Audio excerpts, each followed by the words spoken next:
Hello friends, welcome to our channel. నేను ఈరోజు మనందరి కోసం ఒక కొత్త రెసిపీని చూపిస్తున్నానండి. నేనైతే ఒక ఫంక్షన్లో తిన్నాను. టేస్ట్ చాలా బాగుంది. వాళ్ళని అడిగి సేమ్ ఇంగ్రీడియంట్స్ తీసుకొచ్చి నేను మనందరి కోసం, వ్యూవర్స్ కోసం, సబ్స్క్రైబర్స్ కోసం ఈ వంట రెడీ చేసి పెడుతున్నానండి. దీనివల్ల కూడా చాలా రకాల హెల్త్ బెనిఫిట్స్ ఉన్నాయి. ఈ కర్రీ కావాల్సినటువంటి ఇంగ్రీడియంట్స్ అన్నీ కూడా నేను చూపిస్తున్నానండి. నేను 1/2 kg గోటు బ్లడ్ తీసుకొచ్చుకున్నాను మార్కెట్ నుంచి. ఆ తర్వాత ముందుగానే సాల్ట్ వాటర్లో శుభ్రంగా కడిగి కట్ చేసి పెట్టానండి. కట్ చేసి పెట్టిన తర్వాత మళ్ళీ దాంట్లో కూడా 1 స్పూను సాల్ట్ వేసి స్టవ్ మీద పెట్టి ఉడికించి రెడీ చేసి పెట్టుకున్నాను. ఆ తర్వాత ప్రాసెస్ కూర చేసుకునే విధానం అండి. నేను ఎక్కువగా వంటలకి స్టీల్ లేదా ఇత్తడి లేదా ఇట్లా కుండ పాత్రలను వాడుతున్నానండి. అల్యూమినియాన్ని మాత్రం వాడట్లేదు, తగ్గించేశాను. ఇప్పుడు దానికి కావాల్సింది ఒక 10 to 15 ml అంటే ఒక గరిటె సుమారుగా నేను గ్రౌండ్నట్ ఆయిల్ తీసుకున్నానండి.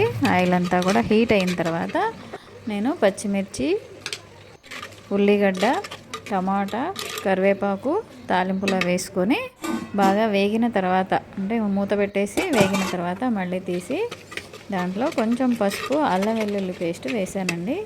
ఈ కుండలో వండటం వల్ల బెనిఫిట్ ఏంటి అంటే మనం వేసినటువంటి ఇంగ్రీడియంట్స్ దాంట్లో ఉన్నటువంటి వాటర్ అంతా కూడా ఆవిరైపోకుండా ఆ కూరకే పట్టేసి ఉంటుంది. దానివల్ల టేస్ట్ మాత్రం సూపర్గా ఉంటుందండి. నెక్స్ట్ అల్లం వెల్లిపాయ పేస్ట్ కూడా మగ్గిన తర్వాత ముందుగా రెడీ చేసి ఉడికించి పెట్టుకున్నటువంటి గోటు బ్లడ్ ఏదైతే ఉందో దాన్ని సన్న పీసెస్గా చేసుకొని, మీకు ఇంకా చిన్న పీసెస్ కావాలి అంటే చేసుకోవచ్చండి. నేను ఈ మాత్రం సైజ్ కట్ చేసుకున్నాను. ముందే ఉడికించి పెట్టుకోవడం వల్ల త్వరగానే కూర వండటం అయిపోతూ ఉంటుందండి.